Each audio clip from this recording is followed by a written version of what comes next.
आज मैं पहली बार YouTube के ऊपर भगत सिंह जी के ऊपर बोलने जा रहा हूँ। इससे पहले किताबें तो मैंने कई लिखी हैं और टीवी सेंटर में भी कई बार वार्तालाप में मैं गया हूँ और कॉलेजेस में, यूनिवर्सिटीज़ में भगत सिंह के ऊपर लेक्चर भी दिए हैं। तो सबसे पहले तो मैं ये बताना चाहता हूँ कि भगत सिंह एक ऐसी शख्सियत है हिंदुस्तान के स्वतंत्रता संग्राम के इतिहास में जिसके ऊपर 7 फिल्में बनी हैं। किसी भी पर्सनैलिटी के ऊपर 7 फिल्में हिंदुस्तान में आज तक नहीं बनी।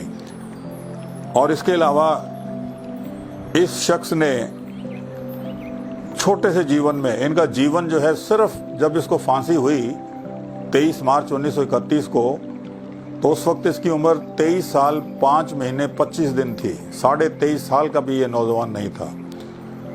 पूरे दुनिया के इतिहास में इतनी छोटी उम्र में इतनी लोकप्रियता आज तक कोई भी व्यक्ति हासिल नहीं कर सका।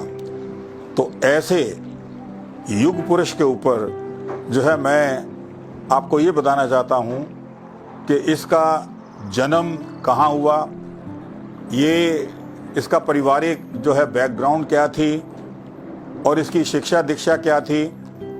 तो सबसे पहले तो ये है कि इसका जन्म 28 सितंबर 1907 को बंगा नामक गांव में हुआ।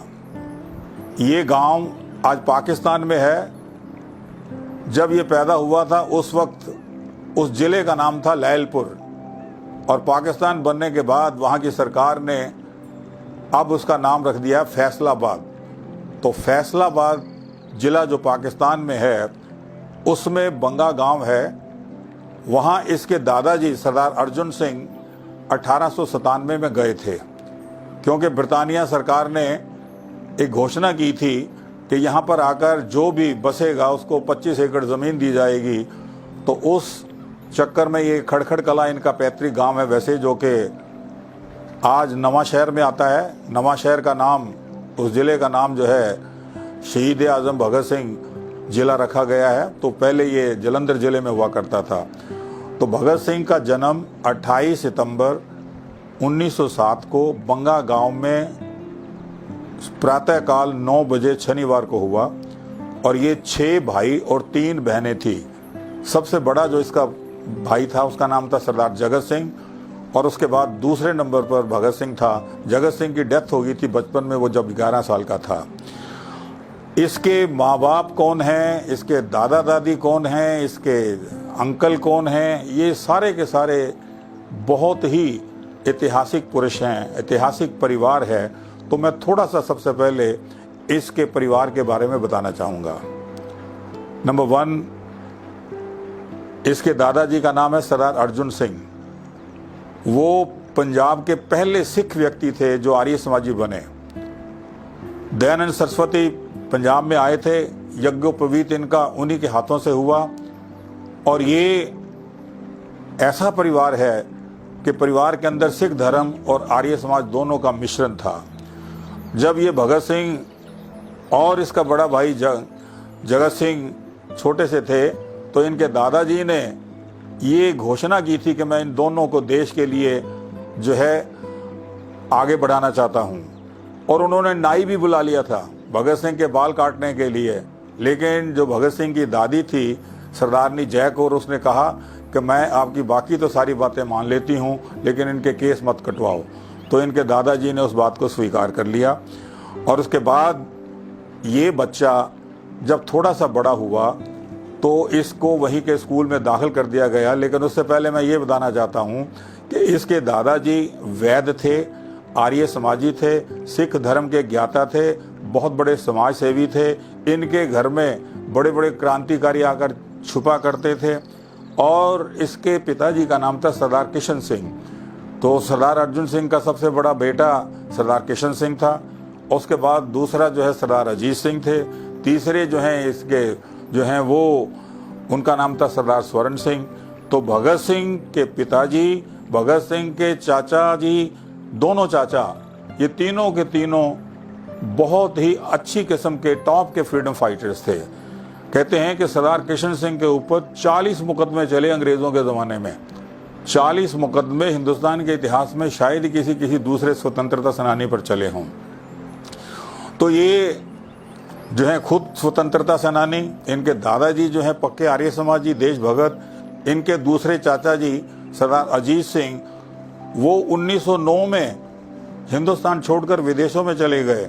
1907 में अंग्रेज़ों ने उनको अरेस्ट कर लिया था, 6 महीने मांडले जेल में रहे, और जब उनको दोबारा अरेस्ट करने की कोशिश की गई तो वो पहले ईरान में गए और उसके बाद यूरोप चले गए। 38 साल तक सरदार अजीत सिंह विदेशों में रहे और वहाँ उनकी मुलाकात इवन सुभाष चंद्र बोस से भी हुई और कई बार वो अरेस्ट हुए, अनेक भाषाएं उन्होंने सीखी। और जब 1946 और 47 में जवाहरलाल नेहरू के नेतृत्व में इंटरिम गवर्नमेंट बनी तो ये मार्च 1946 को हिंदुस्तान वापस आते हैं 38 साल के बाद। और जब ये वापस आए सरदार अजीत सिंह तो ये चांस की बात है कि 15 अगस्त 1947 को जो है जिस दिन देश आज़ाद हुआ, जवाहरलाल नेहरू का भाषण सुनने के बाद सरदार अजीत सिंह जो है उनका निधन होता है। तो सरदार अजीत सिंह, सरदार किशन सिंह, इनके दादा अर्जुन सिंह, उनके बारे में मैंने आपको थोड़ा सा बताया, और जो है इनके छोटे चाचा जिनका नाम सरदार स्वर्ण सिंह था, वो जो हैं अंग्रेज़ों के खिलाफ जुलूस निकालते हुए अरेस्ट हुए थे, उनके ऊपर मुकदमे चले और उनको भी लाहौर की जेल में, सेंट्रल जेल में जो है कोल्लू की जगह, कोल्लू में जो है लगाकर बैल हटा देते थे और इनसे तेल निकलवाया जाता था।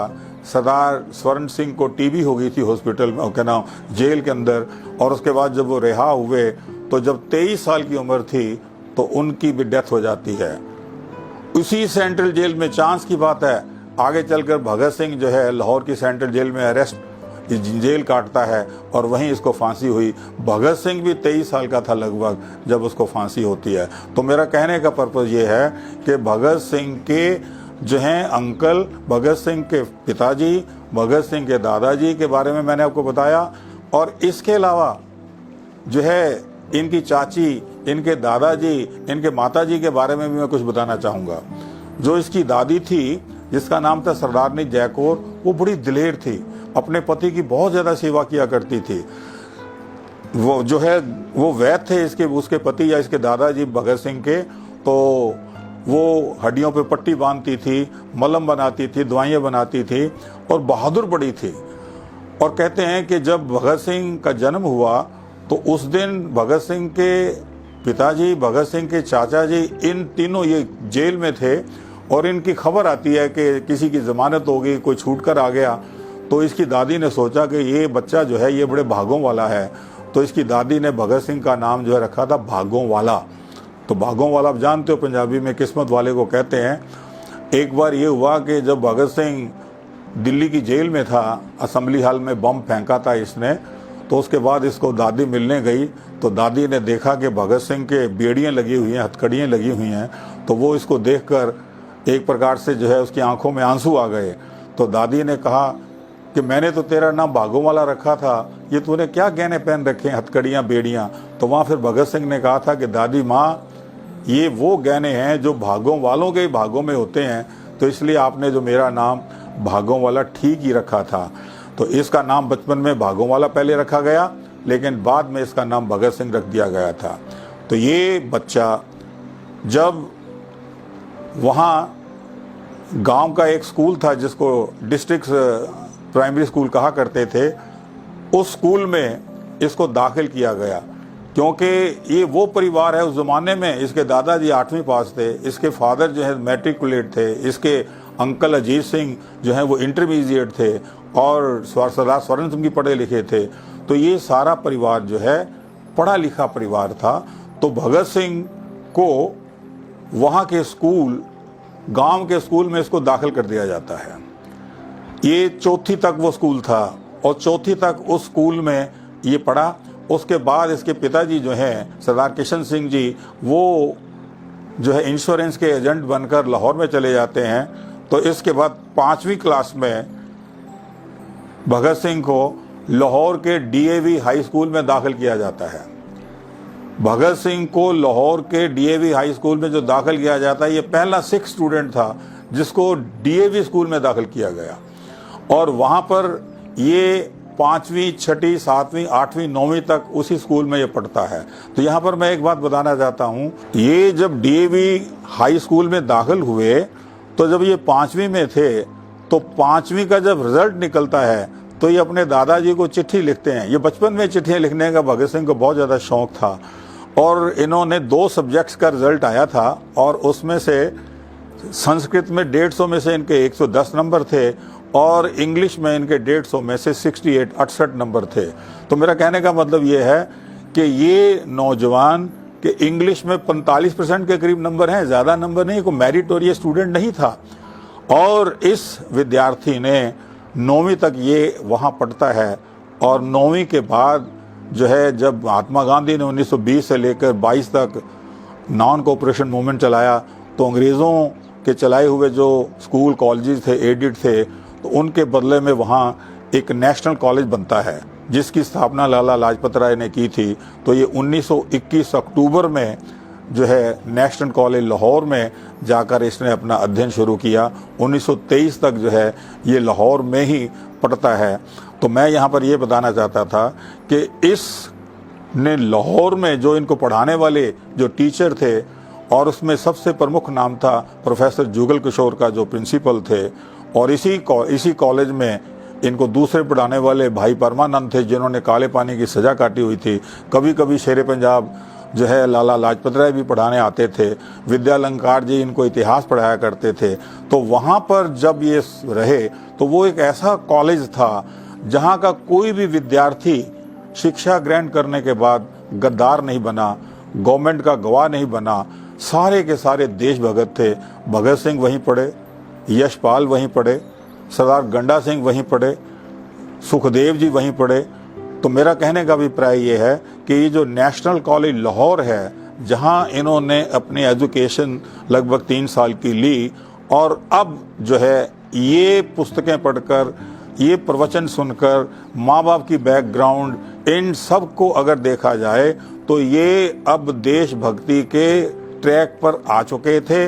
और आगे चलकर इन्होंने देशभक्ति के रास्ते पर चलते हुए कौन कौन से कारनामे किए, इन्होंने जो है कौन कौन सी यातनाएं सही, इनका जीवन का क्या संदेश है, किस प्रकार से इनके जीवन का अंग्रेज़ों ने, ब्रिटानिया सरकार ने अंत किया, ये सारी बातें मैं आपको आगे बताऊंगा।